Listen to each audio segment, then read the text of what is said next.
Newest edition of the Fantasy Alarm Fantasy Baseball Podcast. Unlike what James Grande likes to say, that I'm up in my jet missing these podcasts, that is sometimes the case. I won't say every time, but it is sometimes the case, minus the jet part. That's a little bit of an exaggeration, but hey, I get it. I appreciate that James thinks that I have my own jet. So that is cool to see. But I am glad to be back here with you, Matt Selz in particular, at the Salesman on Twitter. So Matt, I know we talked a little bit, but simply put, how is everything going for you? Things are pretty good. Wish that some of my guys on my team were not getting injured, as I have surged up the standings in my league. Speaking to you there, Jazz Chisholm, who got turf toe by running into a wall. Not ideal. And then Rendon decided he needed another break, so not great, but it's okay. I got some. Taj Bradley's back, so there's that. Mm-hmm. Until the Rays come up with another excuse to go send them back down. um, We'll see. I'm doing pretty well. Look, the weather's getting warmer. We got Memorial Day weekend coming up. Got great baseball. We got great day of racing. I get to grill a lot. Everything is peachy over here. Yeah, I think injuries are the story to tell. I'm looking over here at my TGFBI team, and you get 7 bench spots in TGFBI, right? And I got five players occupying the IL on my bench, including Brandon Woodruff, Nick Lodolo, AJ Puck, and Julio Urias. Talk about pitching being injured, and we talked about it every single time. I don't want to exaggerate this, and I don't think it is, but I think probably 75% of the podcasts we've done this year, if not more, have had multiple pitchers in the injuries that we've always talked about. I mean, that Yeah, doesn't seem I like an mean, exaggeration. and we're leaving some guys out that just frankly aren't worth talking about this week, right? Like we're not going to talk about Clevenger because he's been gross, And he both as a stinks. human and as a pitcher. Um, but yeah, Urias is now injured. We got some other guy now. Luckily for Urias, it's not an arm thing, right? That's the good news here, I guess. That's very optimistic of you. I appreciate that. I missed that since I missed the last Um, edition of the pod. So it's good to hear that optimism again from at the salesman on Twitter. I mean, it's a hammy, so it's still going to linger. But like for a guy who early in his career we weren't sure of what he would be, given that you know, he's overcome thoracic outlet syndrome. Um, it's good that it's just a hammy and not an arm related thing, considering the fact what we also saw from Dustin May, um, which is not ideal, right? And some other guys who had to leave. I had to leave starts early this week too. Yeah, and let's just go ahead. Let's jump right in. I don't have the Dodgers Julio Urias listed there first on our little show sheet here, but it's a seamless transition. Let's go right into them. So, we've always seen it with the Dodgers in the past that their rotation seems to get battle tested, whether it's by actual injuries or the phantom injuries that we like to see that the Dodgers always happen to end up coming up with. But simply put here, Urias is going on the IL with the hamstring issue. It's not an arm issue, so we can take some solace in that. But looking at this rotation now, Clayton Kershaw, love that. Tony Gonsolin, okay. Noah Syndergaard, his splits are horrendous. He's really fun to pick against in like player props. But now, as I'm looking at it here on Roster Resource, it looks like this week Gavin Stone and Bobby Miller are going to be making starts for the team this week. With Bobby Miller, I believe it's his major league debut. So between Stone and Miller, is there any sort of staying power here for fantasy purposes, or does one kind of intrigue you a little bit more than the other by chance? Um, that's a good question. I think I probably am more intrigued by Bobby Miller because he's the higher end prospect in my opinion. I'm not saying Kevin Stone is bad by any means. The dude's pitching in the major leagues. Um, but Bobby Miller is, by most accounts, the better prospect across the board. He has a higher ceiling in the rotation than Gavin Stone does. I think both of them do stay between the injuries. Like Urias will come back, right? It's not that serious. Probably a minimum stay on the IL for them. But there was talk about moving Noah Syndergaard to the bullpen to kind of straighten him out a little bit, and they haven't done it because they just keep getting hit with injury after injury. We had Dustin May. If he's out for a prolonged period of time, they're going to need depth there in order to move Syndergaard to the bullpen, which they also need help in their bullpen too, because that hasn't exactly been great for them. So I do think both wind up staying. This might be it's hard to read their opinion on Bobby Miller right now. I think if the full start goes well, he earns another one. And then they'll cross the bridge when they get to it with Urias coming back. And then when you look at a guy like Bobby Miller, I mean, he's been fast tracked at this point. So he's coming up. He only has a handful of innings, especially at the AAA level. I mean, 21 last year and 14 this year. But throughout each level, the strikeouts have always been there. But this year, actually, his time in AAA has actually been his worst stint in the minors thus far. So does he profile to be a guy that's over a strikeout per inning at the big league level? Because, I mean, for most of the minors, he's 11 plus K per nine, whereas this year again, 4 starts. I get it. He's below an 8 K per nine. So what does he kind of like profile as, do you think? Is he over a strikeout per inning guy? I think he's got that capability. His stuff is really, really good. He has been fast tracked. That does happen when the Dodgers, fall in love with certain guys here. I'm just going to go ahead and pull up his profile. But I've talked about some of these guys before in my prospect reports. To me, I think Miller, if he can figure it out, has the ability to be like a number 2 starter, if not potentially an ace. He's got a 4-pitch mix. All of them grade out as at least above average, if not plus to double plus, like his fastball. I wouldn't read a whole lot into some of the AAA numbers this year. Again, Oklahoma City rather is in the Pacific Coast League. Some guys are slower starters than others, but I still like most of his control in general. Over his 183 innings in the minors to this point, he's racked up 227 strikeouts to 56 walks. That's a pretty nice ratio there. So, it's more stuff than pitchability right now. But as long as you have the stuff, you can figure out the pitching at the major league level. And good stuff will buy you a little bit of time too. Agreed. So there's definitely that. On a lighter note, same division in San Fran there. Logan Webb, back tightness, left to start a little bit early, his most recent timeout. Team seems optimistic. He seems optimistic. This seems like a case, Matt, where I think it's going to come somewhere in between a start gets skipped and he gets pushed back 1 to 2 days. It seems like that's what's going to happen here. It doesn't. Now, of course, things can change. Anything can happen. But comments from Webb, comments from the team, and everything in between points to nobody seems overly worried. Agreed. Look, they seem to have been able to deal with Rodon's thing last year without him going on the IL. He got pushed back a couple of times, right? It seems like their injury management is a lot better than most teams. Back tightness. It seems like it's one of those things where you get on a warming pad a couple of days, take some anti-inflammatories, you rest it, and then who knows? Maybe he won't have to be pushed back a day. I would assume that they would try to work that with some upcoming off days where they could push him back a day or two. But I'm not that concerned. And when you look at it too, hopefully that's not the case because he's kind of the early leader in the clubhouse here for most innings on the year because he's been not only good, but good at getting deeper into games too. I believe he only has 1 start under 6 innings this year. I think you're right. Yeah. Just 1 second. And then when you look at his most recent, he's been 7+ in 3 of his last 4. And if it weren't for the back tightness, one could argue he probably would have got through 7 because he was shoving against Miami in that start that he ended up inevitably leaving early. But, optimism there. He was already into the 6th.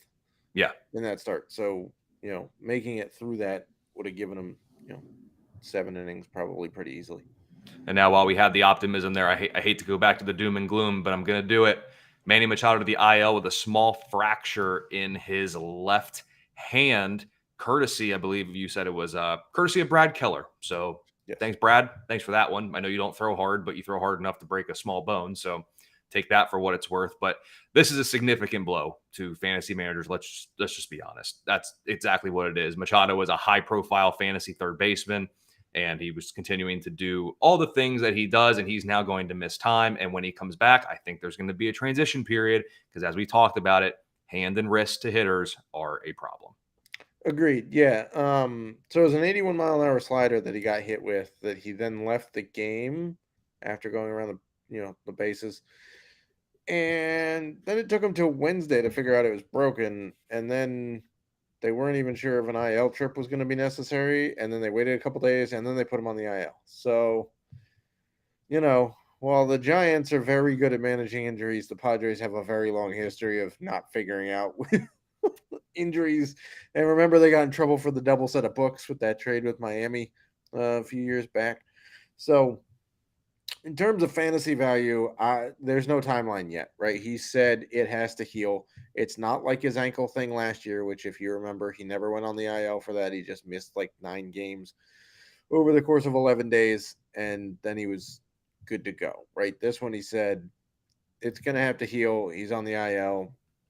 It's going to be weeks on the short end, because he's got to be able to grip a bat, right? It's his left hand. As a right-handed hitter, it's going to be generally considered, a pretty important part of the swing to be able to grip the bat with your offhand. So I wish we could tell you a timeline, but I don't have it.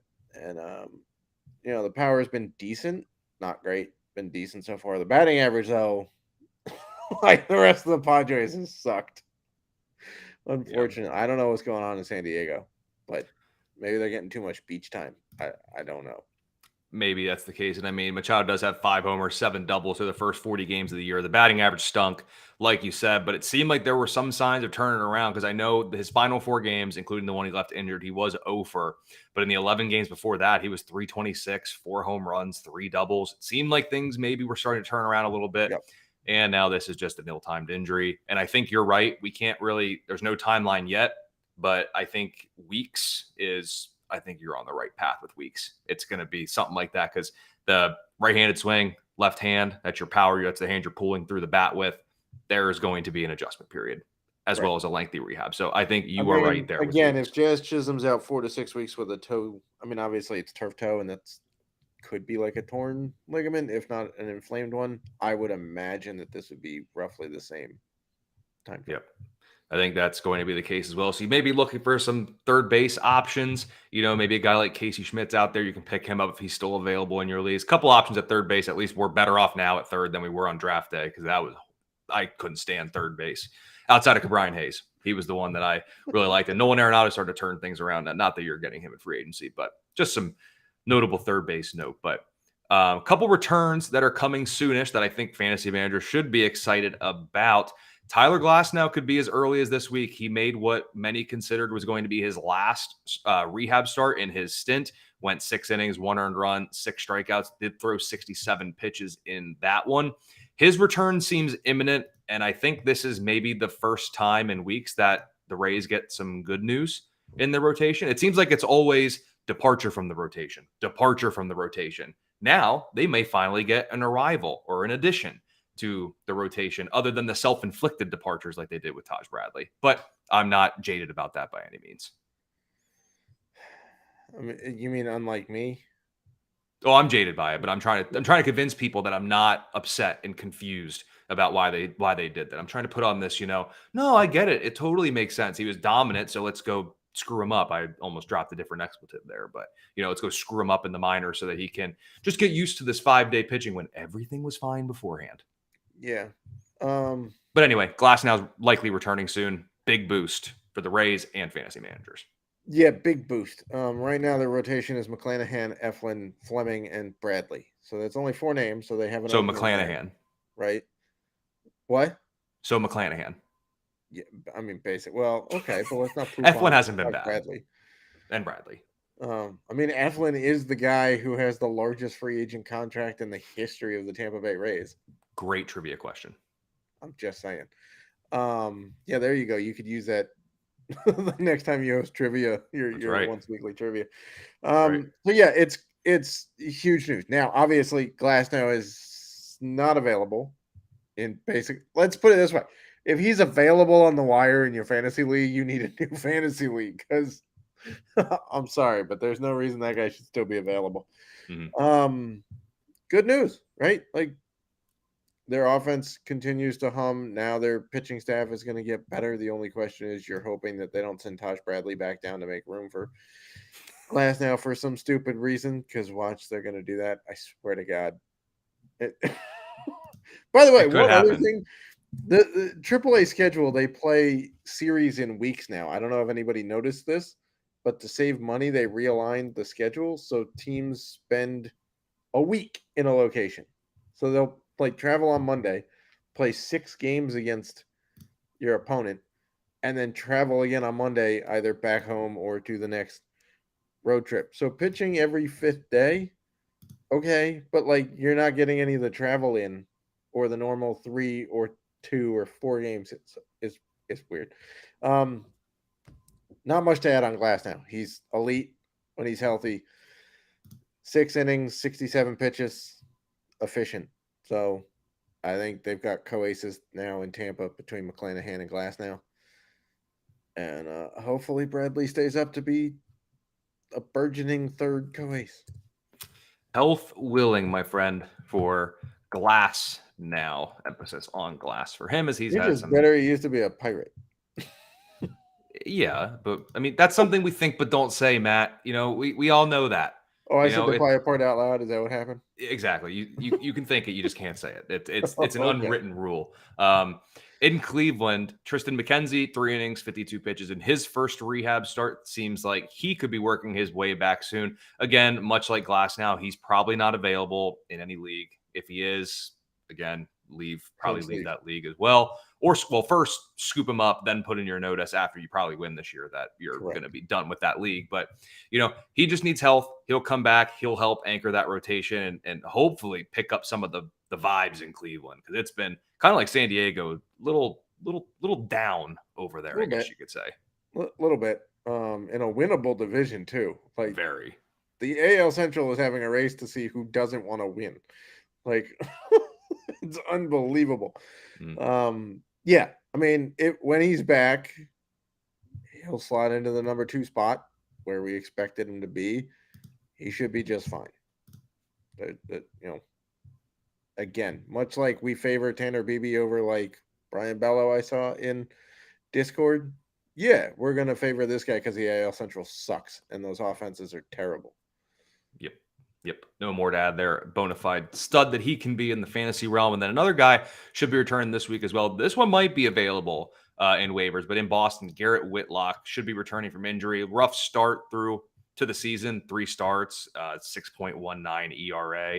If you want to be an optimist, the xERA, FIP, and xFIP are all lower than the ERA, so there's some positivity there. But after some good strikeout numbers in 21 and 2022, not the case here in 2023. So, is there any fantasy value to be had from Whitlock upon his return, which again should be this week? And I'm pulling it up here. It looks like could be a weekend start. It looks like. This one's a tricky one for me. I think the strikeouts are down a little bit because he's learning to pace himself a little bit. Because remember, the last couple of years he switched between starting and bullpen.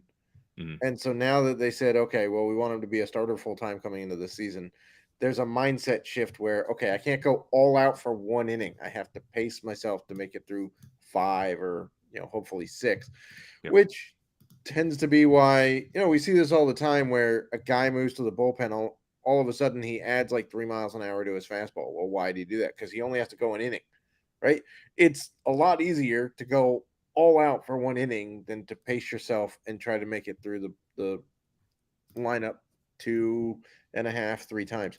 So I would still take a shot. Look, people need arms. He's supposed to be in the rotation again. I would think that they would give him a decently long leash.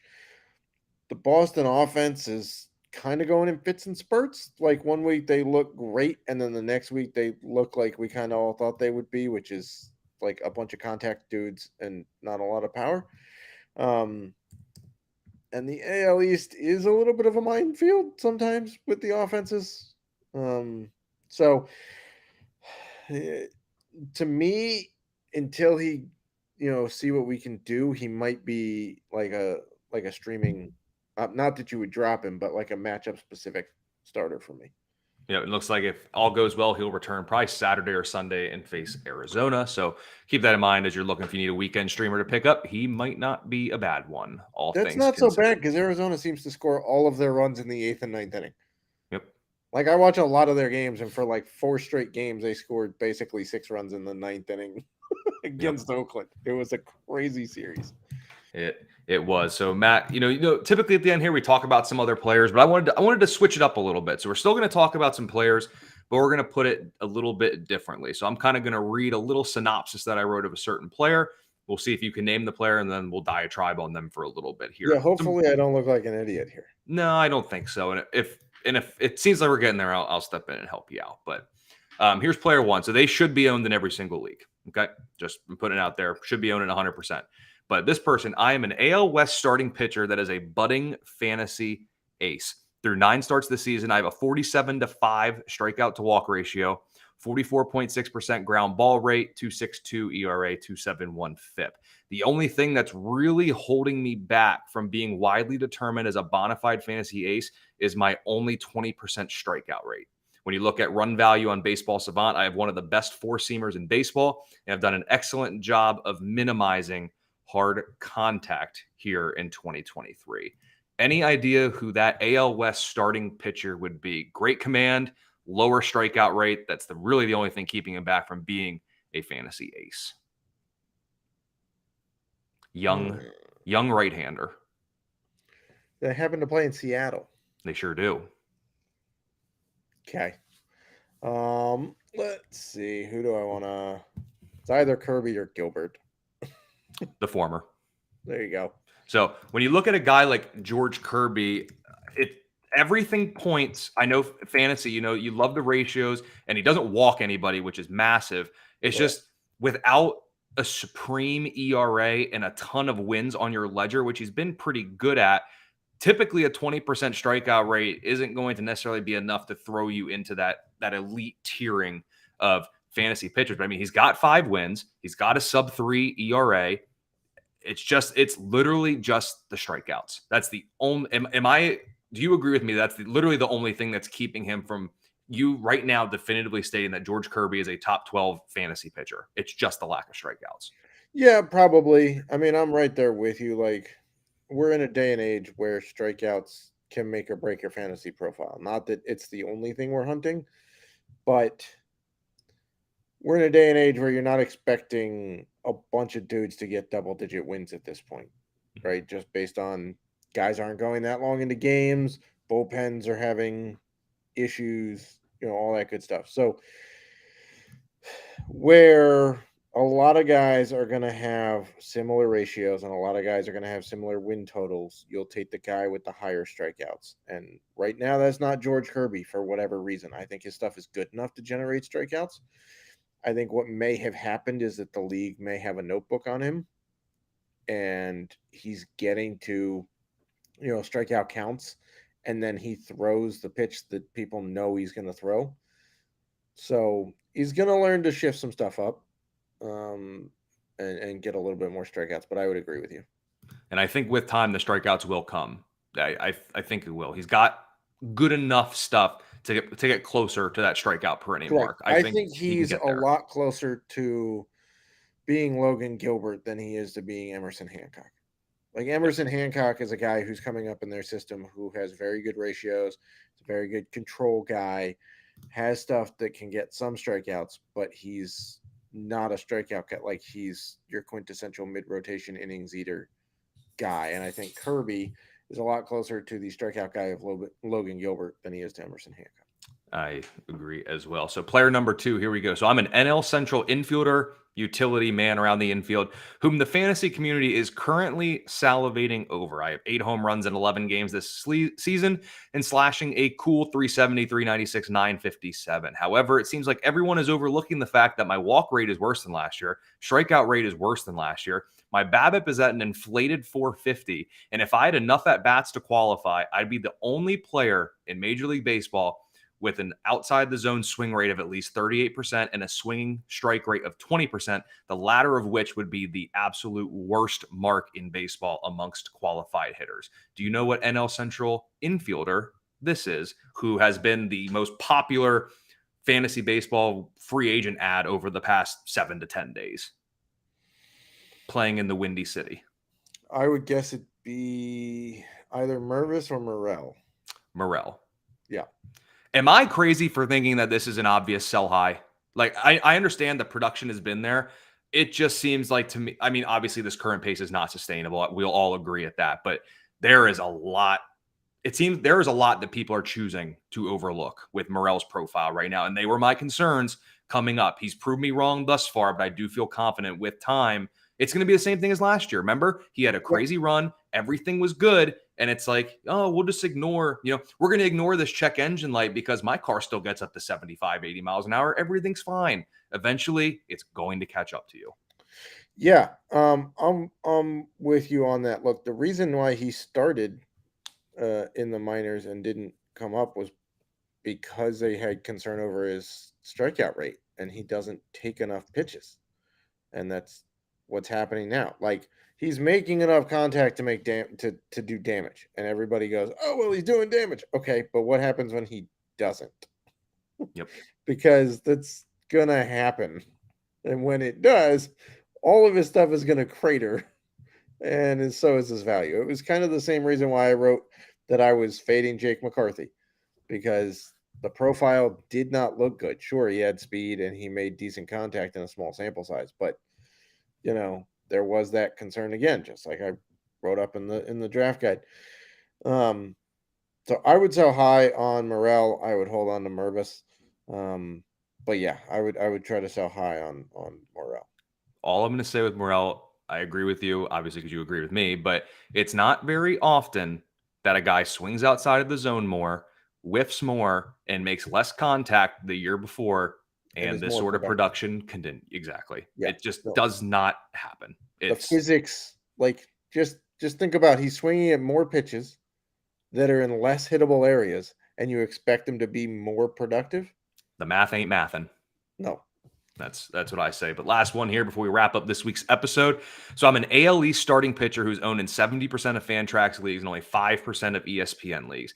I have a 23.8% strikeout rate on the year, but that rate is up to north of 25% over my last 4 starts. If I had enough innings to qualify, I'd have the second highest ground ball rate amongst starting pitchers, and I would be in an exclusive club along the likes of Nady Eovaldi, Hunter Brown, Framber Valdez, and Logan Webb to have a ground ball rate of at least 50% and a strikeout rate of at least 23%. Do you know who this AL East right-hander is? True two-pitch out or two outcome guy, ground ball strikeout. This is a good one. You actually just said that you would get rid of this guy instead of Tanner Bibby, but I'm not holding it against you. Brian Bella. Yeah, there's other concerns. I get it. There are other concerns with him, but if he can tap into that strikeouts, we've seen he is a ground ball strikeout guy, and there's a lot to like with that profile in fantasy. Especially in the AL East. If you can keep the ball on the ground, you minimize damage a lot in small parks like Fenway and Yankee Stadium, and now the softball park that is Toronto, and whatnot. So he's been, I've had him on my fantasy team this year. I got him as a flyer and a pretty decent, what I thought was a decent value in my auction for my home league. It hasn't always panned out. Like, I feel like it's been a bit of a roller coaster this year. Much better of late, but there were some up. We're in the peaks right now, but we're just coming out of the valleys for sure. Yeah, the troughs have been too. Very deep. Yeah.